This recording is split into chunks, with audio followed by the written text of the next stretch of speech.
नमस्कार मित्रांनो, पाठीमागच्या व्हिडिओमध्ये आपण शेकडेवारीची काही उदाहरणं पाहिली होती. या व्हिडिओमध्ये आपण काही उदाहरणं पाहणार आहोत. तर पहिलं उदाहरण आहे बघा, विराटने आपल्या उत्पन्नाच्या 20% रक्कम मुलांच्या शिक्षणावर खर्च केली. उर्वरित रकमेच्या 10% रक्कम घर भाड्यावर खर्च केली. उर्वरित रकमेच्या 30% रक्कम दवाखान्यात खर्च झाले आणि शिल्लक 6300 रुपये त्याने अनुष्काच्या खात्यावर जमा केले. तर त्याचे मूळचे उत्पन्न किती? बघा, या उदाहरणामध्ये आपल्याला काय करायचं आहे, तर आपल्याला मेथड तीच वापरायची आहे जे आपण शिकलोय. मेथड वेगळी नाही, उदाहरण वेगळं आहे. आता बघा, विराटने आपल्या उत्पन्नाचे, त्याचं एकूण उत्पन्न माहित नाही आपल्याला, मग समजा त्याचं एकूण उत्पन्न मी एक्स मानतो, मूळचं उत्पन्न आहे ते एक्स मानतो, त्याचं मूळचं उत्पन्न मी एक्स मानतो. त्यानंतर त्याने कशावरती खर्च केलं? मुलांच्या शिक्षणावरती. शिक्षणावरती बघा, आता शिक्षणावरती त्यानं किती खर्च केली रक्कम? तर शिक्षणावरती त्यानं 20% रक्कम खर्च केली. बघा, मूळचं एक्स आहे, समजा 20% रक्कम खर्च केली आणि उर्वरित रकमेच्या पुढे म्हटलंय त्यांनी, उर्वरित रकमेच्या म्हटलं तरी 20% रक्कम जर शिक्षणावरती खर्च केली तर 20% खर्च आहे, लक्षात ठेवा. 20% खर्च. त्यानंतर बघा, उर्वरित रकमेच्या 10% रक्कम घर भाडे. उर्वरित रकमेच्या 30% रक्कम दवाखाना.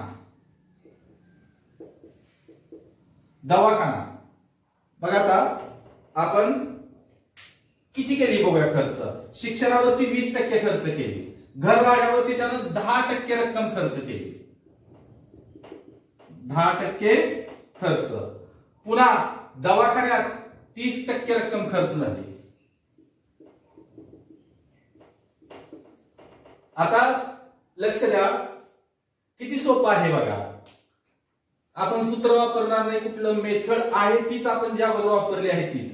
मूळचं मी एक्स मानलं, त्याचं उत्पन्न, त्यानं 20% खर्च केले. खर्च म्हणजे वजा झालं. 20% वजा केलं तर 80% राहिलं, म्हणजेच 80/100 गुणिले घर भाड्यावरती 10% खर्च केली. 10% खर्च म्हणजे 10% वजा झाले, म्हणजे 90% राहिले. 90/100 गुणिले 30% पुन्हा खर्च झाले. 30% खर्च झाले म्हणजे 30% वजा झाले, मग 100 मधून 30 गेलं, 70/100.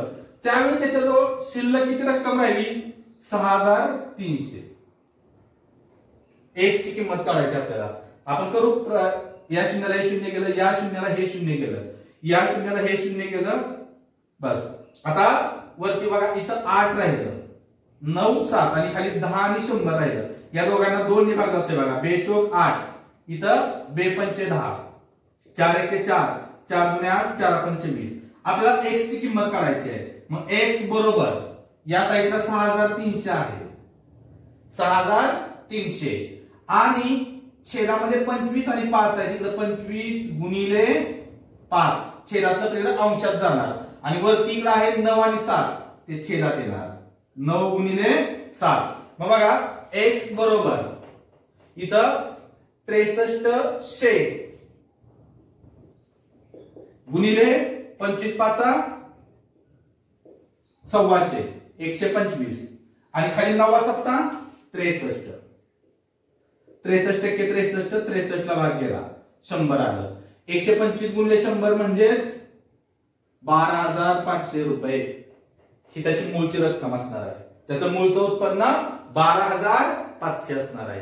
बघा, उदाहरण नवीन आहे, प्रकार उदाहरणाचा नवीन आहे, मात्र मेथड आपण जुनीच वापरतोय, अगोदरचीच मेथड वापरतोय. नवीन मेथड घ्यायची नाही, कुठलंही सूत्र नाही. पुन्हा एकदा समजावून सांगतो बघा. त्यानं काय केलं? मूळ रकमेच्या 20% रक्कम शिक्षणावर खर्च केले, म्हणजे 80% राहिले आणि उर्वरित रक्कम 80% राहिली ना त्याची. 20% खर्च झाली, उर्वरित रक्कम 80%. च्या 10% घर भाड्यावर खर्च केली. बघा, च्या म्हणजे गुणिले 10% खर्च झाले म्हणजे 90% राहिली आणि उर्वरित 90% राहिली. त्याच्या 30% म्हणजे 70%. रक्कम दवाखान्यात खर्च केली त्यावेळेस त्याच्याजवळ 63,300 रुपये शिल्लक राहिले. आपण जर या पद्धतीने कॅल्क्युलेशन केलं तर त्याचं उत्तर 12,500 येतं. कुठलंही सूत्र वापरायचं नाही, नवीन मेथड नाही, आहे त्याच मेथडनं आपण हे उदाहरण सोडवू शकतो. यानंतरचा प्रश्न बघा. एका शेतकऱ्याने आपल्या बचतीतील 20% भाग मुलीच्या नावे केला, 45% भाग मुलाच्या नावे केला, 18% भाग बायकोच्या नावे केला व उरलेले 3,40,000 रुपये स्वतःच्या खात्यात जमा केले, तर त्याने आपल्या मुलीच्या नावे किती रक्कम जमा केली. बघा इथं या उदाहरणात आणि याच्या अगोदरच्या उदाहरणात फरक काय तो थोडक्यात लक्षात घ्या. तर अगोदरच्या उदाहरणात काय होतं, तर समजा इथं जेवढं रक्कम खर्च केली त्याच्यातून उरलेल्या रकमेच्या समथिंग टक्के असं होतं, उर्वरित रकमेच्या, उरलेल्या रकमेच्या. इथं मात्र उर्वरित हा शब्द नाही, उरलेल्या असा शब्द नाहीये. मग इथं काय आहे तर एका शेतकऱ्याने आपल्या एकूण बचतीतील 20% भाग मुलीच्या नावे केला आणि 45% भाग मुलाच्या, म्हणजे 45% ही काय आहे, एकूण बचतीच्या 45% भाग मुलाच्या नावे केलाय. पुन्हा एकूण बचतीच्या 18% भाग बायकोच्या नावे केलाय व उरलेले 3,40,000 रुपये त्याने स्वतःच्या खात्यात जमा केले. आता हा प्रश्न सोडवायचा कसा, थोडासा वेगळा आहे बघा. याला थोडी वेगळी मेथड आहे, एकदम सोपा आहे, एका स्टेप मध्ये उत्तर येतं. बघा इथं एकूण टक्केची किंमत असते एकूण 100 लक्षात ठेवा. त्यातला त्याने 20% भाग हा मुलीच्या नावे केलाय. बघा इथं मी इथं लिहितो मुलगी,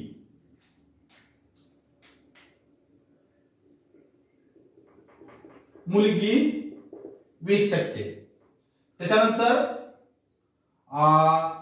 मुलगा 45%, त्यानंतर बायको 18% आणि स्वतः. आता बघा एवढे 20%, 45% आणि 18% यांची जर बेरीज केली आपण तर किती होते बघा, 20 अधिक 45 अधिक 18. यांची जर बेरीज केली तर बघा 5 आणि 8 13 ला 3, 7 1, 3 आणि 4 7 आणि 1 8, तर 83% आले. किती आले, 83%. 83% हे या तिघांवरती त्याने खर्च केले. मग शिल्लक किती राहिले हो, शिल्लक किती राहिले तर 100 वजा 83 बरोबर 17%. हे 100% होण्यासाठी स्वतः त्याच्या स्वतःच्या नावावर किती रक्कम त्याने जमा केली, 17%. पण त्यानं स्वतःच्या नावे, लक्षात ठेवा स्वतःच्या नावे एकूण रक्कम किती जमा केली आहे, 3,40,000. 3,40,000 एवढी रक्कम जमा केली. आणि ती 3,40,000 ही जी रक्कम आहे ती त्याच्या एकूण रकमेचे किती आहे, 17% आहे. मग आता बघा मुलं यात काय करतात, एक्स वगैरे मानतात, सगळं करतात, त्याचं एकूण रक्कम काढतात, एकूण त्याच्या जवळची एकूण बचत काढतात आणि एकूण बचतीचा पुन्हा विचारलंय काय त्यांनी, मुलीच्या नावे किती केला, तर मुलीच्या नावे 20% भाग केलाय, तर तो 20% पण एकूण बचतीच्या 20% रक्कम असं उत्तर काढतात. पण आपण असं नाही करायचं, हे आपलं तोंडी येतं लक्षात ठेवा. हे दिलेलं आहे उदाहरणामध्ये दिलंय, मुलीच्या नावे 20%, मुलाच्या नावे 45%, बायकोला 18% दिले. म्हणजे बघा 20 आणि 45 65 आणि 18 83% या तिघांमध्ये झाली. खाली शिल्लक राहिली 17%. 17% त्यानं स्वतःच्या नावे रक्कम जमा केली आणि स्वतःच्या नावे रक्कम जमा केलेली किती आहे, 3,40,000 आहे. 3,40,000 ही स्वतःच्या नावावरची 17% रक्कम आहे. तर आपल्याला काढायचंय काय, मुलीच्या नावे किती रक्कम जमा केली. मी इथं काय करतो बघा, इथं असं लिहितो, आपलं अगोदर हे मेथड आपण वापरलेले बघा, टक्के आणि किंमत. तर टक्के लक्षात ठेवा, टक्केची हे 17%ची किंमत आपल्याला माहिती आहे किती आहे, 3,40,000. 17%ची किंमत आहे 3,40,000. तर आपल्याला काढायची आहे कोणाची रक्कम, मुलीची. मुलीच्या नावे त्याने किती रक्कम जमा केली, तर मुलीची टक्के किती आहे हो, 20%. 17%ची किंमत जर 3,40,000 असेल तर 20%ची किंमत किती, क्रॉस मल्टिप्लिकेशन तिरका गुणाकार करायचा. मग बघा x गुणिले 17 बरोबर 20 गुणिले 3,40,000. x गुणिले 17 बरोबर 20 गुणिले 3,40,000. हे गुणिले 17 इकडे गेल्यानंतर भागिले 17 होतं. 17 1 17, 17 2 34, आणि हे 4 शून्य आहे असं. बघा इथं बेदुने 4, बेदुने 4 आणि शून्य किती आहेत? 1 2 3 4 5 शून्य आहेत. म्हणजे त्यानं मुलीच्या नावे किती रक्कम जमा केली? 4 लाख रुपये. 4 लाख रुपये त्यानं मुलीच्या नावे जमा केली. आपण इथं पुन्हा त्यांनी काही विचारू द्या, जर त्यांनी विचारलं असतं मुलाच्या नावे किती रक्कम जमा केली, तर लक्षात ठेवा मुलाच्या 17% ची किंमत 3,40,000 आहे, तर 45% ची किंमत किती? तर 20 च्या 45 घेतलं असतं. बायकोच्या नावे त्यानं किती रक्कम जमा केली असं जर विचारलं असतं, तर 17% ची किंमत 3,40,000, तर 18% ची किंमत किती? तिरका गुणाकार करून उत्तर आपण बायकोच्या नावे केलेली रक्कम काढू शकलो असतो. त्याची एकूण बचत किती असं जर प्रश्न विचारला असता, तर 17% ची किंमत 3,40,000, तर एकूण बचत त्याची 100% असणार. 100% ची किंमत किती? एकूण बचत सुद्धा काढू शकतो असतो. काही विचारलं त्यांनी, आपण डायरेक्ट जे पाहिजे तेवढंच काढायचं. मुलं काय करतात? असा प्रश्न विचारतो तर पहिल्यांदा त्याची एकूण बचत काढतात आणि पुन्हा एकूण बचतीचा 20% भाग करून काय करतात? त्या मुलाची रक्कम काढतात. आपण एकूण बचत काढायला सांगितलीच नाही. सांगितलं की आपल्याला फक्त मुलीच्या नावे किती रक्कम आहे, मुलीच्या नावे किती आहे 20%, तर आपण डायरेक्ट उत्तर काढू शकतो त्याचं. त्यामुळं कमी वेळेत कमी त्रासात आपण याचं उत्तर काढू शकतो. यानंतरचा प्रश्न आहे राज्य सेवा पूर्व परीक्षा 2013 ला, सीसॅट 2013 ला आलेला प्रश्न आहे. एका निवडणुकीत 8% मतदारांनी मतदान केले नाही. या निवडणुकीत फक्त 2 उमेदवार उभे होते. निवडून आलेल्या उमेदवाराला एकूण मतांच्या 48% मते मिळाली आणि त्याने 1100 मतांनी दुसऱ्या उमेदवाराचा पराभव केला. तर निवडणुकीत एकूण मतदार किती होते? बघा आता 2च उमेदवार होते, यामध्ये 2च. आपण इथं बघा हा उदाहरणाचा प्रकार वेगळा आहे, मेथड आपण अगोदरचीच वापरणार आहोत, तर सूत्र वापरणार नाही, काही नाही. तर काय बघा फक्त समजून घ्यायचे आपल्याला. 2च उमेदवार होते, 2, एक विजयी उमेदवार आणि दुसरा पराजयी उमेदवार. तर बघा 8% लोकांनी मतदान केलेच नाही. 8% म्हणजे एकूण मतदान किती झालं? तर एकूण मतदान टक्क्यांमध्ये किती झालं? तर 100 वजा 8 बरोबर 92%. 92% मतदान झाले, लक्षात ठेवा. मग इथं विजयी उमेदवाराला किती टक्के मते मिळाली? 48. बघा विजयी उमेदवाराला, निवडून आलेल्या उमेदवाराला 48% मते मिळाली. 48. मग पराजय झालेल्या उमेदवाराला किती टक्के मतदान मिळणार आहे? तर या 92% मधली 48% इथं गेली, कारण 8% लोकांनी मतदानच केलं नाही. 92 वजा 48, 12 8 गेलं 4 आणि इथं 8 4 गेलं 4. 44% मते कोणाला पडली? पराजय झालेल्या पडलेल्या उमेदवाराला 44% मते पडली. त्यांच्यातला फरक किती आहे हो? त्यांच्यातील शेकडा फरक, टक्केमधील फरक, टक्केतील फरक किती आहे त्यांचा? 48 आणि 44 मध्ये 4%चा. आणि मतातील फरक किती आहे? तर 1100, कारण तो 1100 मतांनी निवडून आलाय. याचा अर्थ काय माहिती आहे का? 4%ची किंमत किती आहे? 4% फरक आहे त्यांच्या मतातला. तोच एकूण मत 4% म्हणजे किती मते आहेत? 1100 मते आहेत. तर त्यांनी विचारलंय काय? एकूण मतदार किती होते? टक्केच्या बाबतीत एकूण मतदार 100 असणार. तर 4% म्हणजे 1100 असतील, तर 100% म्हणजे किती हे उत्तराला काढायचे. मी इथं लिहितो बघा टक्के आणि इथं लिहितो मते. 4%ची किंमत किती आहे? 1100. 4% म्हणजे 1100. तर 100% म्हणजे किती? 100% म्हणजे एकूण मते आहेत, लक्षात ठेवा. 100. 4% म्हणजे 1100, तर 100%ची किंमत किती? तिरका गुणाकार x गुणिले 4 बरोबर 100 गुणिले 1100. हे गुणिले 4 केलं तर भागिले 4 होतं. 4 1 4, 4 2 8, 4 5 20. तर इथं बघा हे 2 शून्य मी आयाशी लिहितो. 25 1 25 ला 5 हात 4 2, 25 1 25 आणि 2 27. 27,500 एकूण एकूण मतदार किती होते? एकूण किती मतदार होते? तर 27,500. बघा, राज्यसेवा पूर्व परीक्षेला प्रश्न आहे. आपण एकाच मेथडनी सूत्र वापरत नाही, काय समजून घेतलं. पुन्हा एकदा सांगतो, 8% लोकांनी मतदान केले नाही याचा अर्थ 92% लोकांनी मतदान केलं. त्या 92% मधली 48% विजयी उमेदवाराला पडली. मग 92 मधून 48 झाले, 44% पराजय उमेदवाराला. 48% आणि 44% मध्ये फरक किती आहे? 4%चा.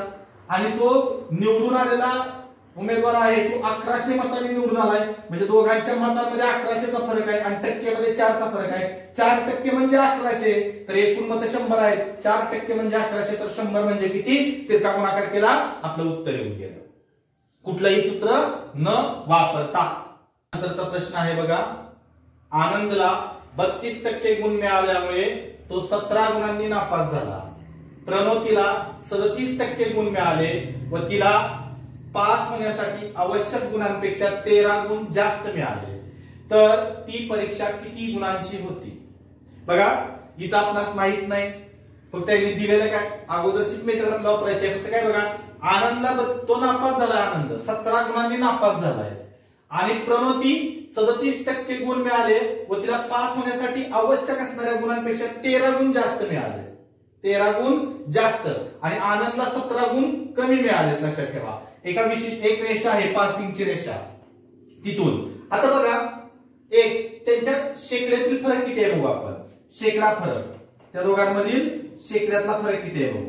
तर टक्के फरक बघा, आनंदला 32% आहेत आणि प्रणोतीला 37% आहे. 37 आणि 32, 37 वजा 32 बरोबर 5% फरक आहे. आता एक गोष्ट लक्षात ठेवा की आनंदला 17 गुणांनी तो नापास झालाय. समजा आपण काय करू, ही एक रेषा आहे, ही रेषा आहे कशाची? पासिंगची. तर पासिंग त्यापेक्षा कमी 17 गुण मिळाले त्याला. कुणाला? आनंदला. इथं आनंद आहे.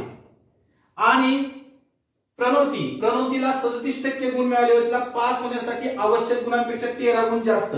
म्हणजे पासिंगची रेषा आहे, इथून तिला 13 गुण जास्त मिळाले प्रणोतीला. म्हणजे पी आणि ए म्हणजे प्रणोती आणि आनंद यांच्या गुणातला फरक किती झाला?